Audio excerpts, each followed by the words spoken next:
नमस्कार मित्रांनो, येड लागलं प्रेमाचं या मालिकेच्या 18 ऑक्टोबरच्या भागात आपल्याला पाहायला मिळणार आहे. राया मंजिरीला म्हणत असतो, समद सांगतो मिस फायर, शांतनू दादावर कोणीतरी दबाव टाकतंय म्हणून तो असा वागतोय ग. तर मंजिरी त्याला विचारते, तुला कोणी सांगितलं दादा कोणाच्या तरी दबावाखाली येऊन हे सगळं करतोय ते. तर राया मंजिरीला एक गोष्ट दाखवतो. तर मंजिरी विचारते, आता हे काय आहे. तर राया म्हणतो, हे त्याच माणसाचं आहे जो माणूस आपल्या दादावर दबाव टाकतोय. त्यानंतर इकडे जय केळी घेऊन खात असतो. तर तो माणूस म्हणतो, ओ साहेब पैसे.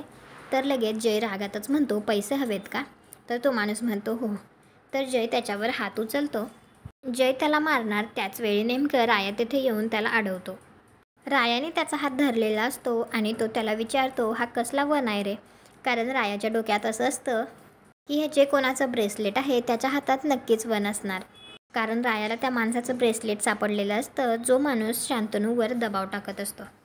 आता रायाला तर चांगलाच डाऊट आलेला असतो की तो दुसरा तिसरा कोणी नसून जयच असेल जो शांतनू दादावर दबाव टाकतोय. तुम्हाला हा भाग कसा वाटला ते कॉमेंट करून नक्की सांगा. व्हिडिओला लाईक करा, आपल्या मराठी मालिका चॅनलला सबस्क्राईब करा. भेटू उद्याच्या भागात.